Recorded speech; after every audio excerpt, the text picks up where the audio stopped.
Je vous présente aujourd'hui notre 387e journal de bord. Jean-Marie Le Pen, bonjour. Bonjour. Alors le champ des questions de ce blog sera quelque peu bousculé du fait des événements qui se sont déroulés cette semaine à Paris. Vous avez déjà répondu au Figaro à ce sujet, celui des exécutions qui ont eu lieu ce mercredi matin dans les locaux de Charlie Hebdo. J'aimerais, s'il vous plaît, vous entendre de nouveau. Oui, vous pourriez même dire assassinat, en l'occurrence quand même. Oui. Assassinat. Oui, d'ailleurs, à l'heure où nous parlons, je crois que les criminels présumés, comme on dit aujourd'hui, sont encerclés et il va probablement avoir une issue assez violente de cet événement. Et ça ne mettra pas, hélas, un point final à la menace qui pèse sur l'ensemble des Français, et tout spécialement sur ceux qui contestent l'islamisme, et dans lesquels nous nous trouvons sans doute. Bon. Il s'agit d'un acte, à mon avis, significatif dans l'évolution de l'insécurité de notre pays. Et la responsabilité de nos gouvernants depuis 20 ou 30 ans est engagée.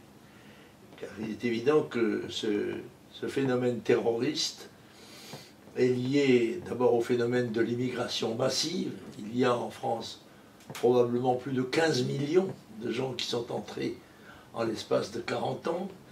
Et c'est dans ce terreau que se recrutent en effet les djihadistes ou les extrémistes, en rappelant que toute communauté qui comporte une aile extrémiste est amenée tôt ou tard à lui obéir. Par conséquent, le danger est très très grand.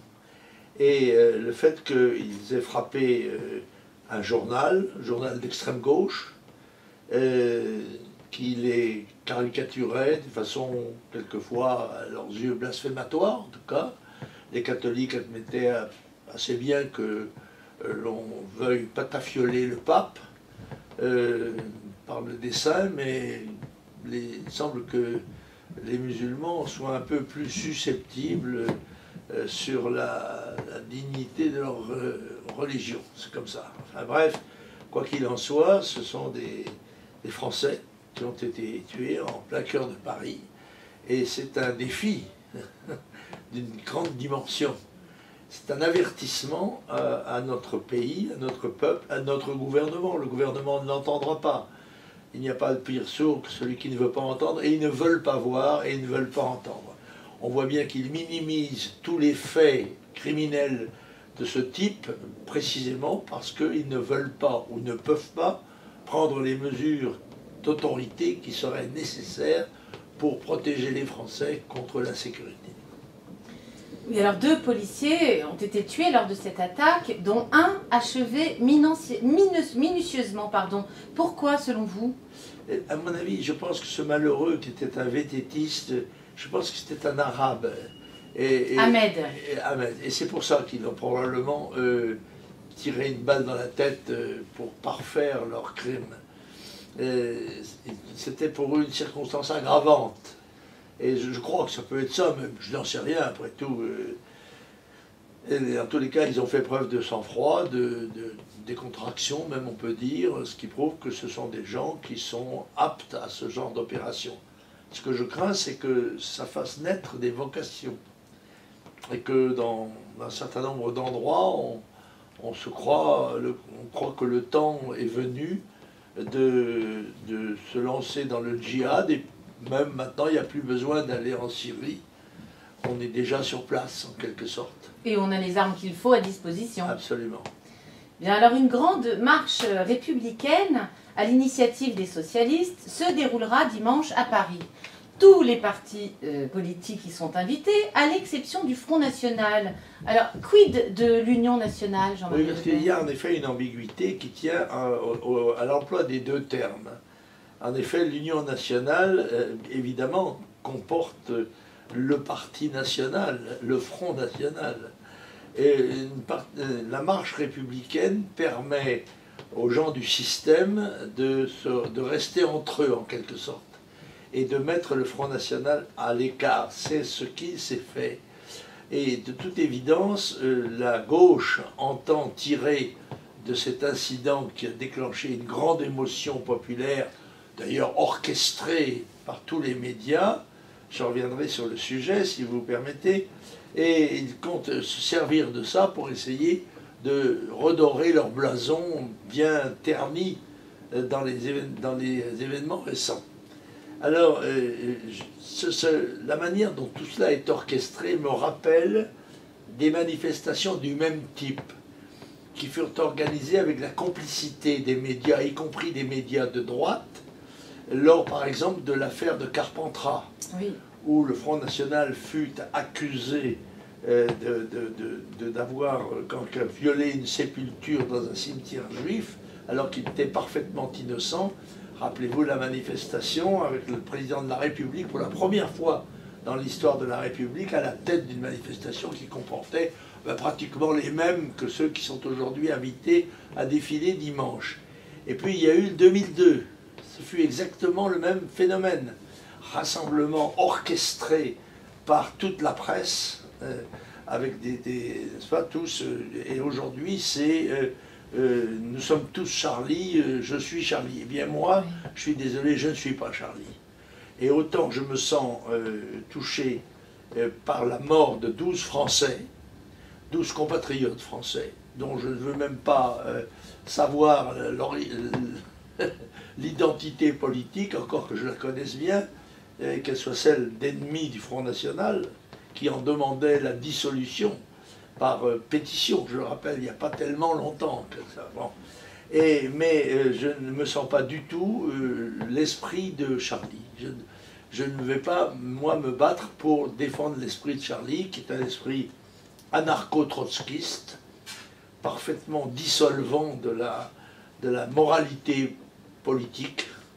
Et dans le fond, notre mise à l'écart est un hommage qui nous est rendu et qui, je pense, sera interprété comme tel par nos concitoyens.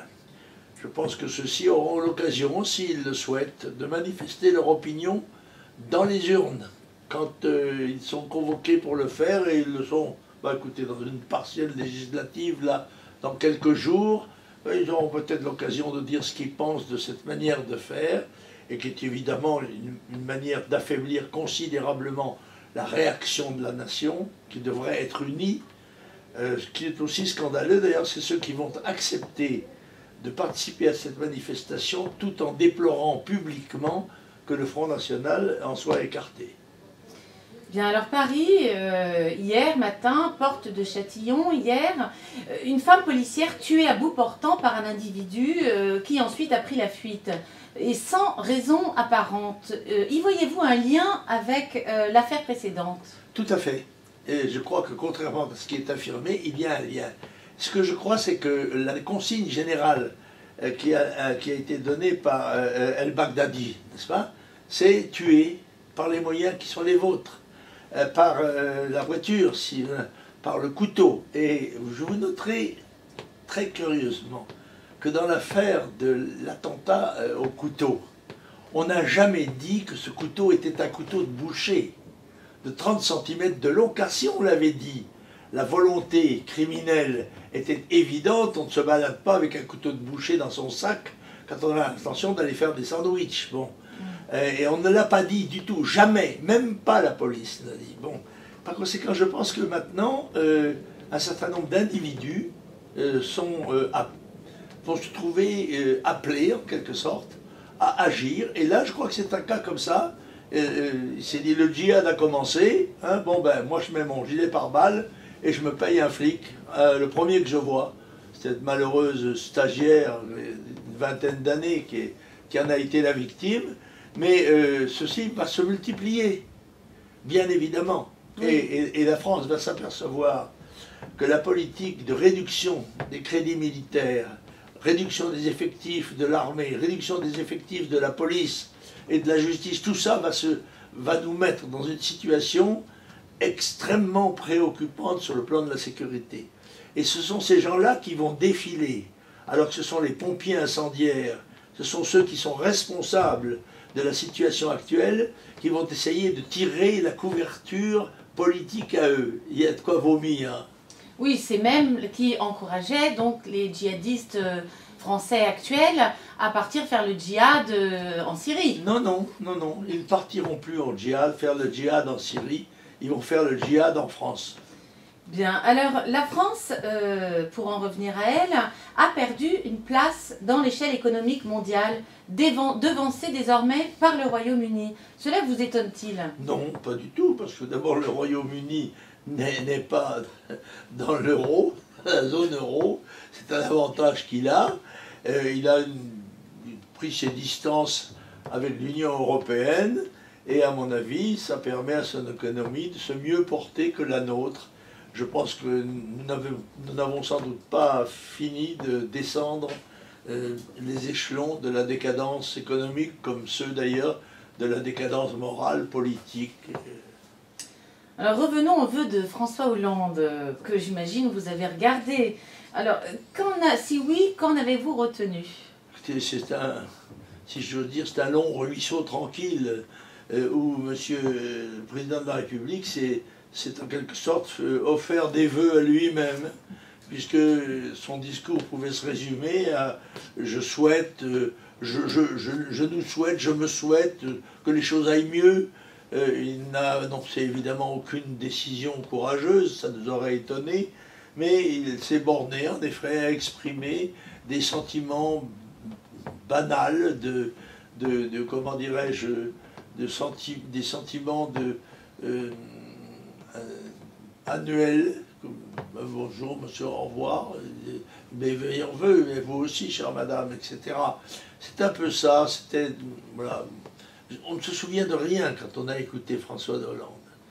Et lui, son ministre des Affaires intérieures, enfin le ministre de l'Intérieur, le Premier ministre, ils parlent tous, tout le temps, en permanence, et ce qui est curieux, c'est qu'on ne retient rien de ce qu'ils ont dit, parce qu'en effet, il n'y a rien, ce n'est qu'un verbiage. Du vent. Alors, plus de 750 migrants retrouvés mercredi passé au large de l'Italie sur un cargo abandonné. L'Europe maîtrise-t-elle encore quelque chose, d'après vous? Écoutez, c'est d'abord, ça rappelle le camp des Saints. Jusqu'alors, c'était des petites barcasses.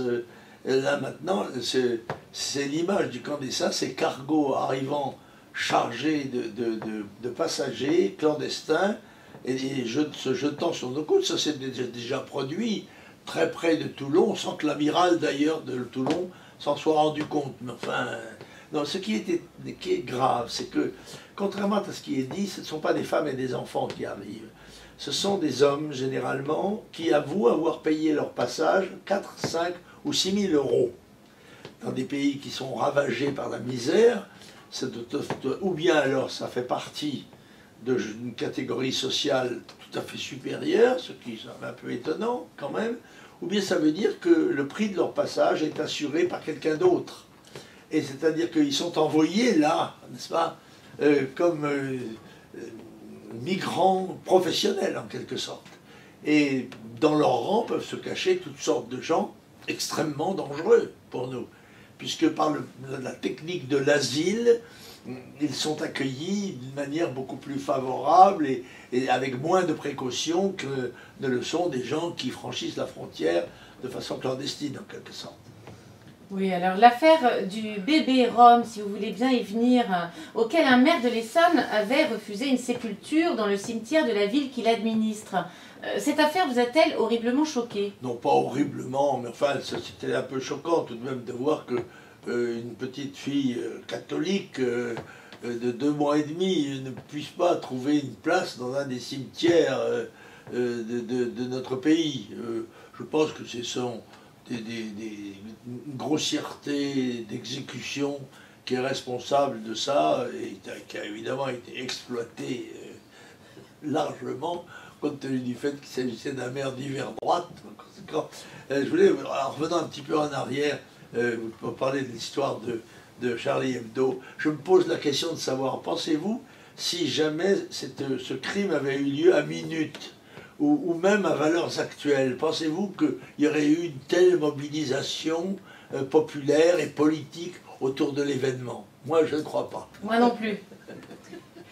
Alors, merci en tout cas Jean-Marie Le Pen. Vous avez plusieurs déplacements ce week-end, des galettes des rois. Eh bien, écoutez, je m'en vais demain dans l'Oise, J'espère que Oui. d'ici là, les